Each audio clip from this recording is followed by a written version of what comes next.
اور جب ہم تاریخ کا مطالعہ کریں گے تو ہم کو پتا چلے گا کہ رافضیوں کی تاریخ بہت سیاہ ہے، اور ان لوگوں کے ظلم ذاتی کا جو باب ہے بہت بڑا ہے، جو مسلمانوں کو تکلیف پہنچایا اور حجاج کو قتل کیا اور حاجیوں کو بیت اللہ الحرام کے بیچ میں جو ہے قتل کیا ہے، اور ان کے لاشوں کو بیر زمزم، جہاں پہ زمزم کا پانی نکلتا ہے، اس کنویں پر جو ہے اس کو پھینک دیا ہے۔ ان الحمد للہ نحمده ونستعینه ونستغفره ونؤمن به ونتوکل علیہ ونعوذ باللہ من شرور انفسنا ومن سیئات اعمالنا ومن يهده الله فلا مضل له ومن يضلل فلا هادي له ونشهد أن لا إله إلا الله ونشهد أن محمدا عبده ورسوله أما بعد فإن خير الحديث كتاب الله وخير الهدي هدي محمد صلى الله عليه وسلم وشر الأمور محدثاتها وكل محدثة بدعة وكل بدعة ضلالة وكل ضلالة في النار. وقال الله عز وجل في مقام آخر وإذ جعلنا البيت مثابة للناس وأمنا. وقال الله عز وجل في مقام آخر أيضا وإذ قال إبراهيم رب اجعل هذا البلد آمنا واجنبني وبني أن نعبد الأصنام. میرے محترم بزرگ بھائیو، عزیز دوستو، اللہ تبارک و تعالی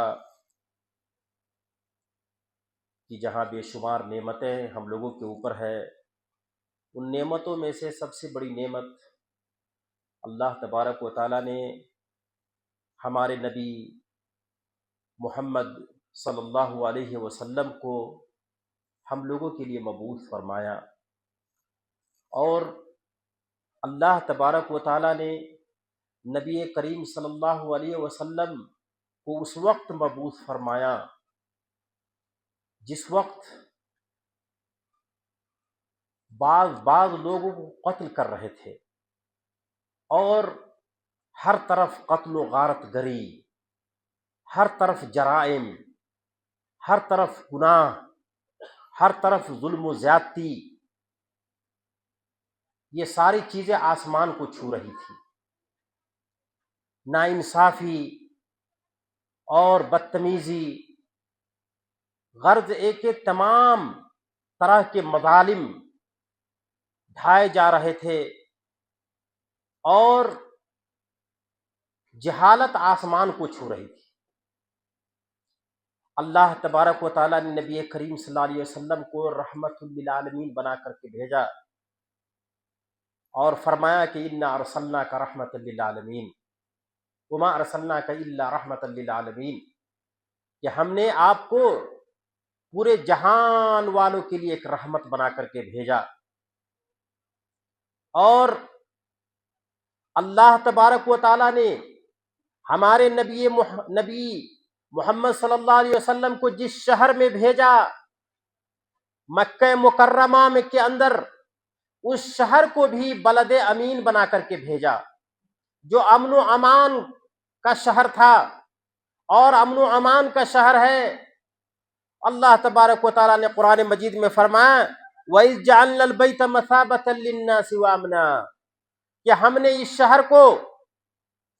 اور بیت اللہ الحرام کو ہم نے لوگوں کی رجوع اور اجتماع اور بار بار وہاں آنے جانے کی جگہ جو ہے ہم نے بنایا، مثابۃ للناس وامنا، اور امن اور سلامتی کا شہر بنایا۔ دوسری جگہ پہ اللہ تبارک و تعالیٰ نے فرمایا کہ وَإِذْ قَالَ إِبْرَاهِيمُ رَبِّ اجْعَلْ هَٰذَا الْبَلَدَ آمِنًا، کیونکہ ابراہیم علیہ السلام نے اپنے رب سے دعا کی تھی اور فرمایا تھا کہ یا ربی، کہا کہ رب اجعل هذا البلد آمنا، اے اللہ تبارک و تعالی اس شہر کو امن و امان اور سلامتی کا شہر بنا دے۔ وجنبنی وبنی ان نعبد الاصنام، اور مجھے اور میری ذریت اور میری اولاد کو بت پرستی سے بچا۔ اسی لیے اللہ تبارک و تعالیٰ نے دوسری جگہ پہ فرمایا کہ لإیلاف قریش ایلافہم رحلۃ الشتاء والصیف فلیعبدوا رب ھذا البیت الذی اطعمہم من جوع وآمنہم من خوف. فرمایا کہ فلیعبدوا رب ھذا البیت، کہا کہ ان کو چاہیے، کہا کہ وہاں قریش کو چاہیے کہ اس گھر کی عبادت کرے، اس گھر کے رب کی عبادت کرے. فَلْيَعْبُدُوا رَبَّ هَذَا الْبَيْتِ الَّذِي أَطْعَمَهُم مِّن جُوع، جو رب ان کو بھوک سے بچاتا ہے اور ان کو کھانا دیتا ہے. وَآمَنَهُم مِّن خوف، اور خوف، ہراس اور ڈر سے محفوظ رکھ کر کے اللہ تبارک و تعالی یا ان کا رب ان کو امن و امان دیتا ہے. اور ایک جگہ پر اللہ تبارک و تعالیٰ نے فرمایا کہ وَمَن دَخَلَهُ كَانَ آمِنًا، اور جو شخص مکہ مکرمہ میں داخل ہو جاتا ہے وہ امن و امان میں داخل ہو جاتا ہے. اور اسی امن و امان کو قائم کرنے کے لیے اللہ تبارک و تعالیٰ نے اسی گھر کو، جب زمین و آسمان کو پیدا کیا اسی وقت اللہ تبارک و تعالیٰ نے اس گھر کو اور اس شہر کو معزز اور مکرم بنایا. حدیث شریف میں حضرت عبداللہ بن عباس رضی اللہ تعالیٰ عنہ سے مروی ہے، عن ابن عباس رضی اللہ تعالیٰ عنہما ان النبی صلی اللہ علیہ وسلم قال یوم فتح مکہ،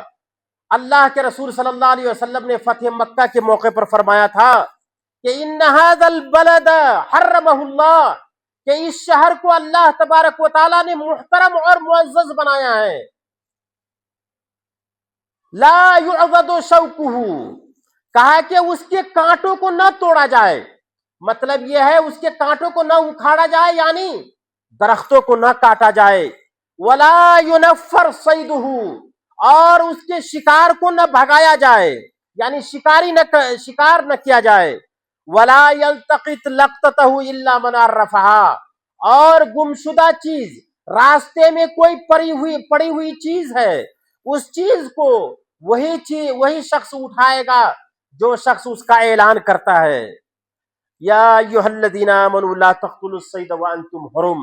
اور ایک جگہ پر اللہ تبارک و تعالیٰ نے فرمایا کہ اے ایمان والو، تم شکار کو قتل نہ کرو، وانتم حرم، حالت احرام میں ہو کر کے تم جو ہے بیت اللہ الحرام میں، کہا کہ تم جو ہے شکار نہ کرو.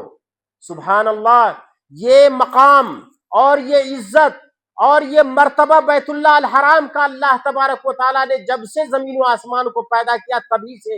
یہ رکھا ہے. لیکن افسوس کی بات ہے کہ اس امن و امان کو اور امن و سلامت کو بگاڑنے کے لیے اور اس کے مسلمانوں کی عزت کو اور ان کے خون کو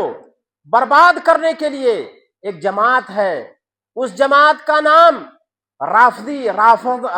ہے، شیعہ رافضی ہیں، جن لوگوں نے ہمیشہ حجاج کو تکلیف پہنچایا ہے.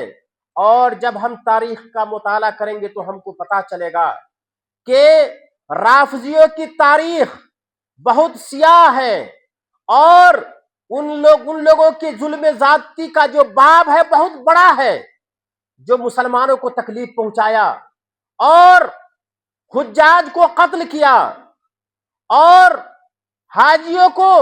بیت اللہ الحرام کے بیچ میں جو ہے قتل کیا ہے، اور ان کے لاشوں کو بیر زمزم، جہاں پہ زمزم کا پانی نکلتا ہے، اس کنویں پر جو ہے اس کو پھینک دیا ہے. میرے محترم بھائیوں، میرے عزیز، آپ جب اس کی تاریخ کا مطالعہ کریں گے، میں آپ کو بتاؤں